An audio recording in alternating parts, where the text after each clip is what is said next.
Vejo um polegar positivo, estamos no ar e num formato diferente. Nosso mascote tirou os óculos escuros e colocou óculos de leitura. Isso é sinal de que estamos no Clubin. Começa o segundo episódio do Clubin, um programa mais enxuto, mais focado e para falar de apenas um tema. E o tema de hoje é commodities. Precisamos falar sobre commodities. Dois especialistas estão na mesa comigo. Deixa eu apresentar primeiro meu colega Leonardo Corrêa, analista-chefe de commodities do BTG Pactual. Léo, seja muito bem-vindo. Obrigado, Daniel. Prazer estar aqui, falando de um tema tão importante, tão especial aqui nesse contexto global que a gente está vivendo. Exatamente. Agradecer aí a Exame, nosso Liminha.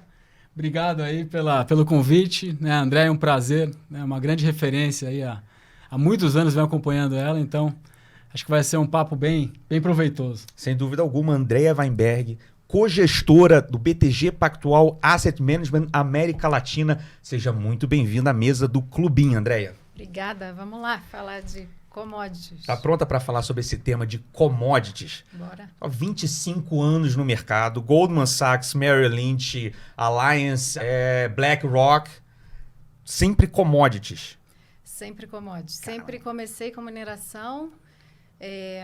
Na Goldman comecei cobrindo mineração, era analista de sell-side, fui 9 anos analista de sell-side, depois migrei para o lado do investimento, mas sempre olhando para o lado de commodities. E no meio do caminho era metal e mineração. Com o tempo fui adicionando óleo, fui adicionando... A classe toda. A classe toda. Pessoal, essa é a proposta do Clubin. Nos próximos 30 minutos nós vamos discutir os principais temas pertinentes a commodities, trazendo sempre dois especialistas. Um do sell-side, Leonardo Corrêa, analista premiado aqui do setor no banco, cobrindo commodities, e a Andréa aqui do buy-side, cogestora do BTG Pactual Asset Management América Latina. Deixa eu começar com uma pergunta voando aqui a 30 mil pés. Cara... Pegando assim, o que está acontecendo com commodities recentemente? Assim, petróleo na mínima, numa janela de um ano. Obviamente aqui para estressar o argumento, pegando as mínimas dessa janela de um ano, vis-à-vis as máximas que tocamos recentemente, até com o estresse de Rússia e Ucrânia, que também vai vir inevitavelmente aqui na mesa. Petróleo dobra de preço, mínima a máxima, que já tocou nessa última janela de ano. Níquel quase que triplica, trigo dobra de preço, minério de ferro aí 80% nos últimos 6 meses. O que está acontecendo com esses preços de commodities? Vamos começar com esse ponto de partida. O que espera-se desses preços de commodities para frente? E aí depois a gente discute os efeitos, como se posicionar, como talvez se aproveitar desse novo momento de commodities, como se proteger. André, a primeira pergunta para a gente dar esse pontapé inicial. O que está acontecendo com esses preços de commodities? Acho que para explicar o que está acontecendo hoje, a gente tem que voltar 20 anos na história. Então, vamos lá. China entra no mercado lá no início dos anos 2000. De repente, o mercado de metal e mineração estava zero preparado para isso tudo. E a China demandando tudo que o mundo produzia. E ali começou-se um ciclo de alta de commodities enorme. Muito o driver principal, o grande catalisador dali, era a demanda da China, que era um novo entrante no mercado e precisava de todo o material do mundo inteiro. E aí a gente entra ali em 2006, 2007, 2008, China consumindo tudo, produzindo aço. Crescendo 2 dígitos. Crescendo pra caramba, precisando de tudo que o mundo produzia. As empresas começaram a investir pra caramba no setor. Quando você investe num cenário de preços de commodity alto, o seu investimento é alto, você gasta muito para investir, os seus retornos não necessariamente tão altos quanto os investidores gostariam que fosse. Só que a indústria investiu, até que chegou num pico de investimento em 2014, tanto a indústria de mineração quanto a indústria de óleo, gerando retornos pequenos e não aceitáveis para o investidor. E aí, 2014, 2015, óleo e mineração começam a cortar o nível de investimento enorme. Se a gente comparar o nível de investimento hoje com o que a gente tinha lá em 2014, 2015, a gente está falando de metade. A indústria está investindo metade hoje do que investia.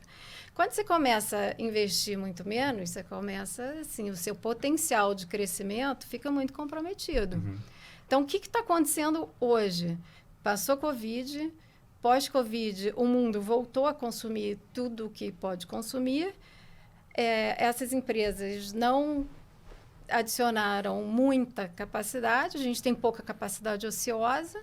começou-se a consumir o que tinha disponível, os estoques, tanto de óleo como nos metais, começaram a cair. Então, a gente está num cenário de demanda forte, estoques baixos e preços muito altos. Isso independente ainda de chegar na guerra Rússia-Ucrânia, que depois a gente atualiza esse cenário. Acho que também ainda para isolar, que depois a gente entra, que talvez seja um capítulo à parte, principalmente no campo de commodities, o que esse conflito no leste europeu está causando em termos de capacidade de oferta, em termos até de demanda e preços de commodities. Léo, eu vou aproveitar você aqui, que é fluente em mandarim, né, de tão especialista que teve que ser com China, com minério de ferro. A Andrea trouxe muito esse histórico aqui para a gente começar aquecendo aqui a mesa, de China, quase que vai nos últimos 20 anos, tanto em termos de potencial de consumo, né, como que ela entra no mercado, causa toda a disrupção de investimentos, ofertas e preços de commodities. E como é que está a China hoje? Depois desse grande boom, crescendo 2 dígitos, consumindo tudo o que tinha e o que não tinha. China hoje, qual é a expectativa de crescimento de China? As próprias autoridades ali políticas na China em termos de tentar controlar crescimento, o grande desafio de fazer o rebalanceamento de crescimento, quais os impactos que isso tem na commodity, principalmente, vamos trazer aqui para a nossa conversa o nosso minério de ferro, Vale e outros papéis aqui do setor. Sim. Obrigado pela pergunta, Daniel. Eu acho que compartilho muito a visão da Andrea, dos grandes motores, né, dessa inflação toda de commodities. Voltando para 2005, né, foi quando eu entrei como estagiário, né, nesse setor também. E naquele momento a China produzia 300 milhões de toneladas de aço. Né. As taxas de crescimento eram muito maiores. Então a produção crescia 20%, 30% ano contra ano. Era uma economia que era viciada em investimento, era uma economia que estava com taxas de crescimento de PIB muito maiores, o mercado consumidor ainda muito menor, era a fase mais copycat da China, né? Assim, grande exportador. Só que a China, ao longo desses anos todos, ela está ficando mais madura. A gente está vendo um grande movimento do governo, tentativa, né, de rebalancear a economia mais para consumo. Só que, claro que existem, né, alguns gargalos e alguns problemas que eles têm que endereçar. E eu acho que no quarto tri a gente chegou meio que no epicentro, né, desses problemas com a quebradeira que a gente viu de property, né, das imobiliárias na China. E isso fez muitos headlines, né? A Evergrande, que era uma grande empresa chinesa. A gente tem algumas aqui que a gente poderia até nomear para comparar, mas a Evergrande, a própria Kaisa, a CITIC. Então a gente chegou no momento onde o sistema estava tão alavancado que algumas empresas chegaram a dar default, né, a quebrar. Isso gerou uma grande preocupação do mercado de commodities, né? Assim, como que vai ser esse modelo de crescimento para frente, dado que o setor imobiliário é tão pesado na demanda de commodities e tão relevante, né? A China passou por um problema no quarto trimestre, que a gente chama de uma tempestade perfeita, né? Onde basicamente muita interferência regulatória em vários setores, o setor imobiliário todo muito pressionado, muito alavancado, e com os bancos claramente restringindo, né? E ainda com uma política de zero tolerância à Covid. Isso pressionou, assim, o PIB naquele ponto chegou talvez num low aí de 3%, 4%. Agora a gente está no ano de transição, num ano importante, né, politicamente para a China. É um ano onde provavelmente o Xi Jinping deve ser reapontado para um terceiro mandato. E muito provavelmente a China tende a reacelerar alguma coisa, já tem algum estímulo na rua. Agora, eles têm que tomar uma decisão com relação à Covid. Né? A gente está vendo alguns lockdowns relevantes na ponta. Inclusive essa semana. Essa semana, 2 cidades, Shenzhen, que é uma cidade quase do tamanho de São Paulo, entrando em lockdown. E a minha visão é de que isso deveria aliviar nas próximas semanas. A gente viu um comitê extraordinário essa semana, né, basicamente dando estabilidade para o mercado, dando algumas garantias regulatórias, colocando o property como prioridade para a estabilização do mercado, mais estímulo. Eles não querem deslistar as ADRs chinesas no mercado americano. Então a gente está vendo um ânimo voltando para o mercado. Eu estou mais otimista, estou mais construtivo. Acho que 5% de PIB esse ano para a China é factível. E para o Brasil, para a América Latina, para tudo que a gente olha, a China é o grande motor, né, de todas essas commodities, né? Então a gente tem uma visão lá interna bem construtiva E eu acho que esse ciclo é mais longo, como o André falou. E, enfim, espero debater aí outros temas. Mas... Eu vou voltar para a Andréa com essa história do ciclo. Uma pergunta rápida aqui de follow-up de China, Léo.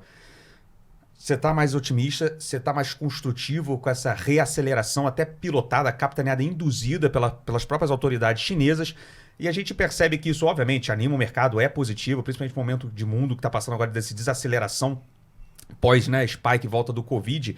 Mas volta e meia esses headlines assim, mais construtivos de crédito, de políticas mais amigáveis aí, vindos de China, também vem acompanhado de China tentando controlar alguns certos preços. E aqui pra gente, de vez em quando, pisca, não, a China vai tentar atuar no preço de minério de ferro, vai tentar controlar. Você que é um especialista no assunto, assim, até onde os caras conseguem, até quando esse noticiário te atrapalha, te tira o sono, não tira, em termos de China querendo entrar mesmo para controlar preço de commodities? Não tira o sono, mas é um grande fator de volatilidade nos mercados e a gente, né, eu e o André, a gente tem certamente acompanhado isso ao longo de uma década, no mínimo. Né? Desde que a gente, desde que eu entrei no mercado em 2005, a gente acompanha esses headlines de tentativas de interferência que no dia, na semana geram volatilidade, mas ao longo do tempo os preços vão para onde eles têm que ir. Né? A China tem reservas estratégicas de algumas commodities, elas tentam soltar essas reservas estratégicas, mas no final do dia, o mercado é oferta e demanda, o mercado físico... A realidade se impõe. A realidade se impõe. Então, eu não vejo esse como grande risco. Eu acho que o grande risco para a China, para mim, pelo menos, é o mercado imobiliário. Para onde esse mercado vai, qual é o nível de desalavancagem desse mercado para frente. Mercado imobiliário na China, para você, é o canário na mina de carvão, para se acompanhar. Sim. Por falar em carvão, André, o que você quer comentar aqui? Se adicionar eu acho que assim, um driver principal daqui para frente é que a gente dependeu muito de China em todo esse comentário de ciclo aqui que a gente fez. Mas daqui para frente, o consumo de commodities ele vai ser muito puxado também pelo desenvolvimento dos países desenvolvidos, porque metais são fundamentais na transição energética e quem está puxando a transição energética são os países desenvolvidos. Então, aqui, você tem um driver novo aqui de demanda que a gente já não vive ele há décadas. E crescimento dos Estados Unidos e Europa investindo para caramba também na transição, e sendo cada vez mais importante, vamos falar sobre isso aqui de efeito Rússia e tal. Eu acho que esse driver de país desenvolvido é muito relevante para o modelo aqui de oferta e demanda dos diferentes metais. Interessante. É exatamente esse tema que eu ia entrar com você aqui para dar continuidade nessa sua abordagem mais de ciclos, ou grandes ciclos de commodities. Você começou, na verdade, citando um muito clássico, né? De você vem uma demanda muito forte, quem capitaneou e praticamente concentrou foi China, ali nos anos 2000, e aí você vem, na verdade, uma corrida da oferta a tentar acompanhar, da oferta a investir, até o momento clássico de pico, onde os retornos marginais dos investimentos já não se justificam tanto, o próprio crescimento que se esperava não era tudo aquilo, você desacelera e aí você fica realmente com investimentos marginais decrescentes na parte da oferta. Um ciclo clássico aí de commodities. Só que se soma esse ciclo já de redução de investimentos na oferta de commodities, várias delas, se soma também o capítulo da transição energética, o capítulo do ESG, o capítulo da descarbonização, que quase que acelera ou acentua, na verdade, essa queda marginal de capacidade. Não é? Sem dúvida. O que aconteceu nos últimos anos? Europa liderando esse processo no caminho de ESG e entramos na pandemia. De repente, o mundo foi contaminado pela onda do ESG. Eu acho que as empresas têm que ser 100% conscientes para que elas sejam sustentáveis no longo prazo. Isso aqui é questionável. Porém, a onda ESG, investimentos ESG, o capital demandando investimentos ESG como uma doutrina do que é ser uma empresa, o que é ela ser sustentável. E, de repente, a gente teve que começar a seguir vários parâmetros que talvez não fizessem nem total sentido. O que aconteceu com isso? O capital começou a falar, para a indústria suja, eu não empresto mais dinheiro. para a indústria suja, eu não invisto mais. As ações começaram a ficar largadas. Para essas ações terem uma sobrevida, todo o dinheiro gerado com alta de commodities começaram a pagar dividendo. O único jeito de sobreviver aqui na mão do investidor. E se você não tem capital, é um exemplo clássico da indústria de óleo. Você não tem capital porque a indústria suja, considerada indústria suja, carvão, óleo e gás, você simplesmente não tem novas capacidades. Aí a gente entra num momento de estresse, como a gente está vivendo agora, onde a Rússia produz 10% do óleo e gás do mundo, de energia do mundo. E aí, de repente, do dia para a noite, a gente está com o risco de ter essa oferta ser interrompida, o mundo entra num estresse. Aí o preço do óleo pode ser qualquer coisa, porque qualquer coisa acima do custo marginal. Qual é o custo marginal hoje de produção de petróleo? É por volta de $80. O preço hoje tela, sei lá, $106. Acima dos 80, quando você passa por um momento de estresse, você pode vir a 150, você pode vir a 180, porque você está partindo, você está entrando num momento de estresse, com os estoques muito baixos, com a demanda recuperando pós-Covid. Então, a China vai ter interrupções, sem dúvida, está tendo shutdowns em algumas cidades, mas parece ser pontual. Hoje, a gente, no São Paulo, não precisa mais usar máscara. Eu acho que a gente está nesse caminho aí positivo da pandemia. Esperamos. Mas o que aconteceu nessa onda, IAG, é que a indústria considerada suja não recebeu capital para investir. E a Shell, quando gerou caixa, foi investir na indústria que os investidores estavam demandando, que era a indústria limpa. Só que a indústria limpa requer muito investimento em pesquisa e desenvolvimento, e é um processo lento. Então, a gente não faz a transição rápido.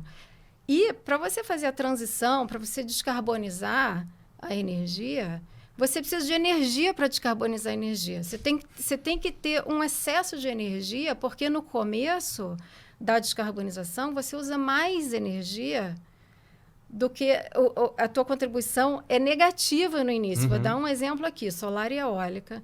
Um dos efeitos da guerra, eu acho que está parecendo que a Europa vai dobrar a aposta em solar e eólica, o que é muito justo. Porém, solar e eólica, para você ter uma placa solar ou ter uma torre eólica, você precisa de aço, você precisa de cobre, você precisa de alumínio, você precisa de vários metais. E para você produzir esses metais, você precisa da mineração. E a mineração é considerada, do ponto de vista IAG, uma indústria suja.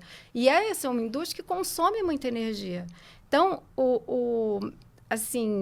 uma placa solar passa a ser positiva para o meio ambiente depois de 2 anos e meio de vida. Porque ela, nesses 2 anos e meio equivalentes, se você fizer uma conta assim de equivalência, ela, na verdade, está consumindo mais energia suja do que gerando energia limpa.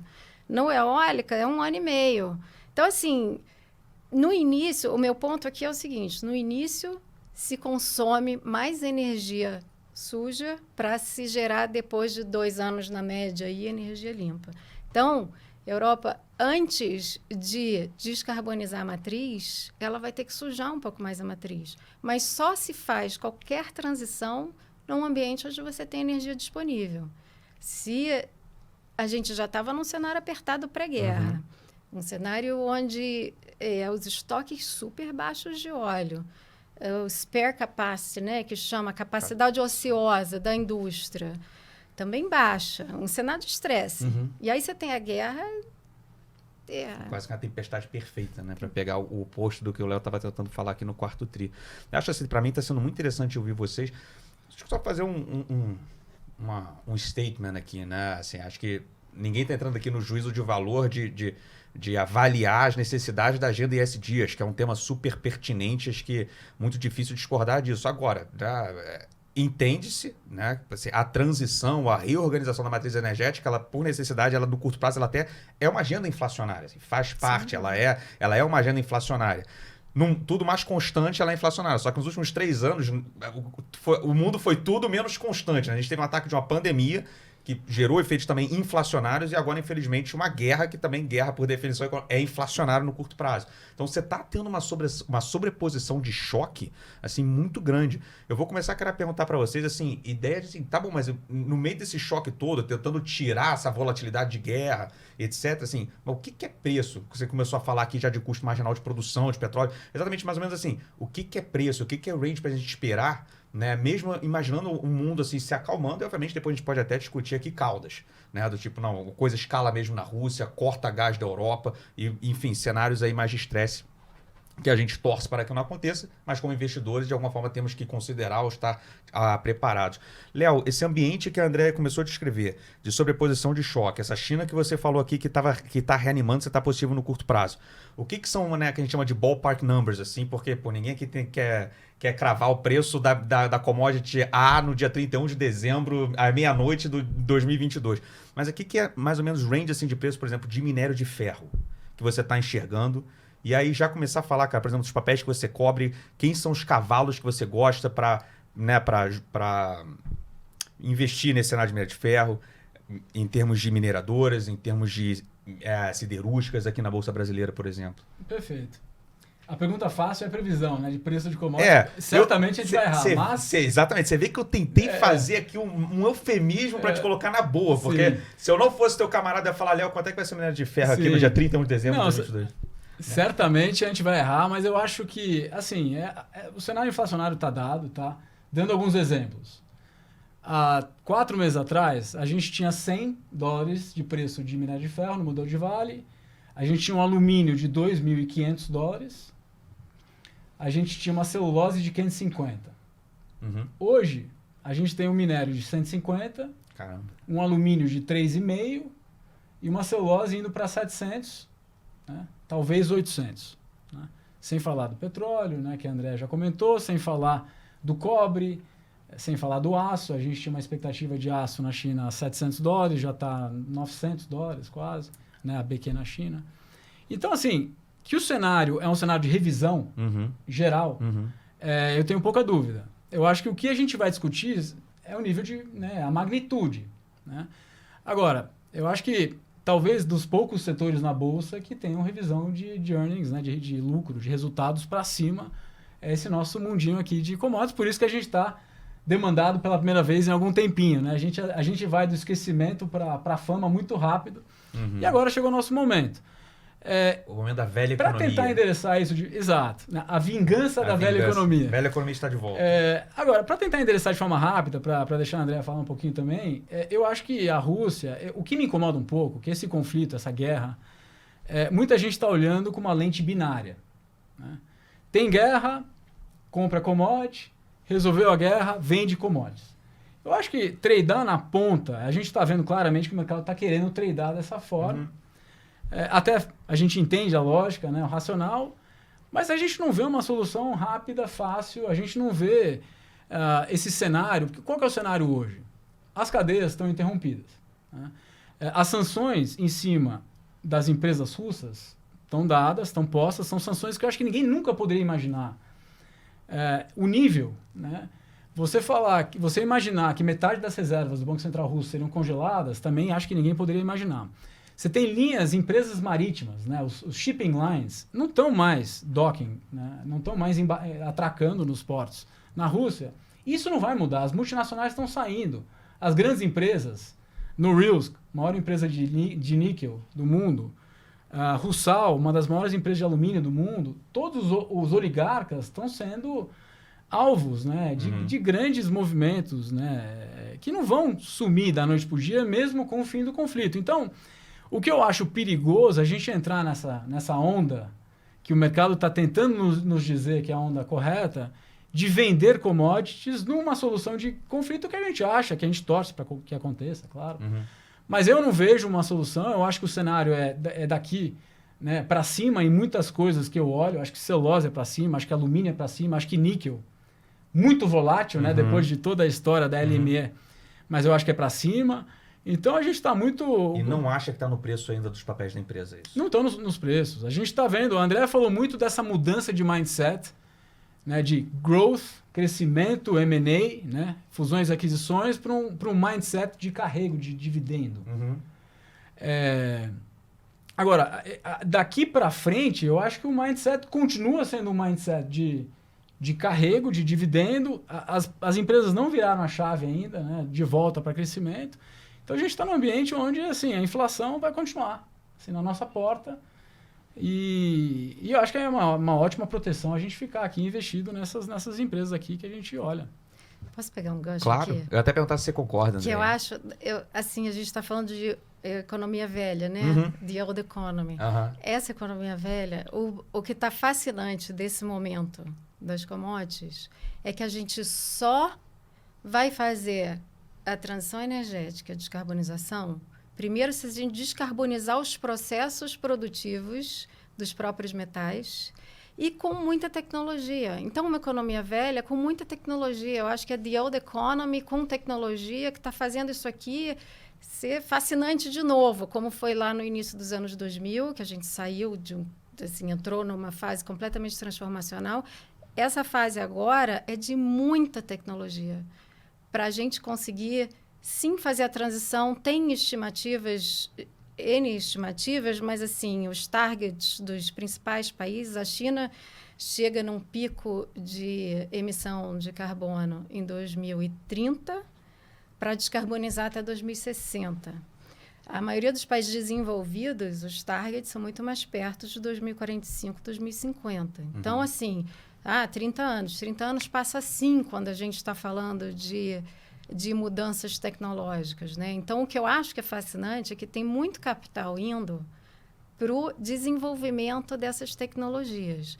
Vou dar um exemplo. Vamos voltar lá no caso do mundo está desenvolvendo muito solar e eólica e vai continuar desenvolvendo solar e eólica, mas solar e eólica é uma energia intermitente, isto é, não faz sol o dia inteiro e não vento o dia inteiro nem o tempo todo. Para você resolver essa questão da intermitência, quando você vai conectar essa energia no grid, você precisa de baterias. O que vai nas baterias? Vão metais nas baterias. Então, para as baterias, para se resolver a questão da intermitência, você precisa da mineração. Sem mineração, você não vai a lugar nenhum. Lítio, a tecnologia hoje mais conhecida no mundo. E por que está faltando lítio no mundo? Porque a China, como está avançada na tecnologia da bateria de lítio, que se chama LFP, eles estão, assim, produzindo... Tem lítio, produz. Eu acho que vai ser um cap a produção de baterias pela quantidade de metais que você vai ter. Lítio é uma bateria de curta duração. É a bateria do nosso celular e a bateria do carro. Uma bateria de alta densidade que você consegue usar no carro. Para você botar no grid, você precisa de baterias de longa duração, você precisa de outros metais ali. Então, tem um mundo aqui sendo... uma nova vertente de demanda para os metais que eu só consigo ver como absolutamente fascinante. Interessante. Só fazer a provocação. E você concorda com o que o Léo colocou aqui? Vou só resgatar para provocar a minha fala inicial. Assim. A gente está num momento que numa janela vai, obviamente uns mais, outros menos, mas numa janela de um ano, a classe de commodity dobrou de preço. E aí, Léo, me corrija se eu estiver errado, mas ela falou, mesmo assim, acho que ainda não está nos preços de empresas, não estão as assimetrias, as próximas revisões ainda de preços, de resultados, ainda é para cima. Assim, você concorda que o cenário ainda é benéfico para estar investido, estar alocado nessa classe ainda de commodities? Eu acho que é o seguinte... Ou coisa já entrou no preço, ou tem algo que já exagerou, já foi? Quando eu olho aqui, do meu ponto de vista, para investir numa ação de commodities, fundamental eu entender não só o preço hoje... Se vai ter upside para o preço do minério hoje a 145, não sei, assim, honestamente, já está tão fora do custo marginal aqui, que se for 120, 145 ou 160, é muito difícil da gente dizer. É muita especulação em cima disso. Mas eu preciso ter uma noção do ciclo. O que vai acontecer aí, daquela frase... Eu, quando era analista de sell-side, escrevi um relatório desse, o tal do stronger for longer, né? Mais forte por mais tempo. E quando você muda sua curva de preço das commodities, o valuation dessas empresas, o valor dessas empresas muda completamente. Então, acho que é mais por aí do que a gente ficar... O spot aqui, se está alto ou está baixo, né? Eu acho que vale a pena colocar um ponto, adicionar que são os múltiplos, né? O tal do D-rating, né? Assim, o setor, a Vale negociava historicamente a 6 vezes, hoje está negociando a 3 vezes, 3,5 vezes. A Suzano, historicamente, negociava 7 vezes, hoje está negociando a 4,5 vezes. A Gerdau, historicamente, negociava 6 vezes, hoje está 3 vezes. Então, assim, a gente teve um movimento, uma desconfiança geral, um movimento de de-rating, de múltiplos muito relevante no setor. Eu acho que isso faz com que você acredite em muita coisa já muito pessimismo já no preço. Ou seja, o que o mercado está nos dizendo? Que esse ciclo é curto. Qual que é a nossa visão? Que esse ciclo é mais longo. Né? Então a gente está tentando, de certa forma, a diferença, vamos dizer, a arbitragem está nessas diferenças de percepção. O que a gente tem visto desde o começo do ano é esse rotation, né? Assim, de growth, de duration longa para a velha economia, essa tal da vingança que você comentou. Então, acho que esse processo, por mais que tenha as semanas de on and off, isso continua. Interessante. Quero aproveitar que você falou de alguns papéis aqui, deixa eu te provocar que os membros do clube sempre cobram isso. Seus top picks aí vai para mineração, siderurgia, celulose. Por acaso são esses do seu exemplo ou você gostaria de destacar mais um? Você falou aqui Vale, Gerdau e Suzano. Assim. Daniel, você sabe que eu acompanho bem o clube, semanalmente, desde o primeiro episódio, você sabe disso, sempre dando feedback e sempre elogiando, que eu sou realmente fãzaço. Eu gosto de correr, na corrida eu sempre estou ouvindo o clube e tenho percebido... Então, deixa eu te botar no ambiente do clube então, Léo. As suas escolhas aqui para brincar no clubinho, que não tem, mas vamos adaptar aqui do clube, do quadro de medalhas para o setor de mineração, setor de siderurgia, setor de celulose. Perfeito. Aqui, eu Léo. vou dar 2, para não ser muito abrangente, só que salientando que nas últimas edições tenho visto muita demanda e muitos elogios e muitas medalhas, né, para a Vale e para a CBA. É verdade. Então, deixando essas duas de lado, eu vou voltar na Gerdau, que é uma empresa que está super redonda, uma empresa que vem de um trabalho, de um processo todo de desalavancagem, né, de venda de ativo. É uma empresa que ela é diversificada, né, ela tem uma presença nas Américas grande, né, uma capacidade aí, 20%, 30% da capacidade dela nos Estados Unidos. É uma empresa que ela opera toda a mini-mill, então forno elétrico, uma empresa mais, se é que dá para dizer, mais sustentável num ambiente siderúrgico que, claro, né, gera emissões, mas ela é um grande reciclador, né, que eu acho que o mercado às vezes aprecia pouco. É uma empresa muito bem gerida, é uma empresa que está num contexto hoje, né, de melhora de fundamento, uma empresa que está muito descontada. Então, assim, eu acho que a Gerdau, sem dúvida, é um nome. E o segundo nome seria Suzano também, que eu acho que tem sido pouco lembrada no clube, por enquanto, mas eu acho que é um nome que, às vezes, tem sido muito associado ao call cambial, até de forma... Talvez a gente perca um pouco do big picture, né, desse futuro da empresa. É uma empresa referência em ESG, tudo que a gente conversou aqui. É uma empresa que é sequestradora de carbono. É uma empresa que tem o CEO, que é o Walter Schalka, que a gente respeita muito, um belíssimo nome, é um defensor de ESG, está sempre na imprensa, defendendo a temática. É uma empresa que é líder no mercado, né, tem mais de 20% de market share global em celulose. É uma empresa que, acho que muita expectativa de oferta esse ano. Essa oferta não vai materializar por todas as questões que a gente está comentando aqui de supply chains, por conta do conflito, por falta de frete. Então, eu acho que é um mercado que cresce. Né? Assim, papel, consumo de papel, consumo de tissue, toda essa onda de e-commerce, né? Essa substituição de plástico, né? Cada vez mais o plástico substituído pelo alumínio, né? Que a nossa CBA faz, pelo papel que a nossa, né, Suzano e Klabin fazem. Então, enfim, eu gosto bastante desse papel, tá bem descontado também, gera caixa, é uma empresa que custo de capital super baixo. Então, eu vou com essas duas empresas aí. Gerdau e Suzano. Gerdau e Suzano. Eu não vou dar nome, não, mas fala. Eu acho que a gente tem que ficar, em todas essas empresas, muito de olho se essas empresas estão... focando no futuro da transformação, entendeu? O que vai ser o futuro do papel? Acho que a Suzano está em caminhos aí... Está antenada. Está mega antenada para ver todas as opções que ela tem da árvore até o papel. que valor agregado ela consegue Até gerar. texto, né? Agora estão vendo. O que for, eu acho fundamental. Antenado na tecnologia, o que vem aqui para transformar completamente as indústrias. A indústria de aço tem um caminho aqui para você limpar, né, descarbonizar a produção de aço. A Vale está fazendo várias associações aqui para estudar como é que ela pode ajudar com minério de alta qualidade na descarbonização do aço. Você tem todo o processo de hidrogênio na descarbonização. Gerdau está antenada nisso, e Minas está antenada nisso. Eu acho que a gente tem que ficar muito de olho nas empresas. Quem é que está olhando ali para o futuro? Porque vai sair vencedora. Eu acho que no longo prazo sai vencedora. Obviamente vão ter mini ciclos, a gente vai comprar e vender e tal, mas eu acho que sim, no longo prazo o tema não é só um tema ESG, não. Eu acho que é assim, uma transformação tecnológica interessante. Importante. Pessoal, infelizmente, até para respeitar o foco e a duração mais enxuta do Clubin, eu começo a endereçar aqui ao final, mas não sem antes agradecer demais a vocês, assim, por exemplo, né? Eu, na correria, eu fico vendo muito esses preços de commodities dobrando, triplicando, até como foi o caso do níquel recentemente, com coisas malucas ali de operação, short squeeze, etc.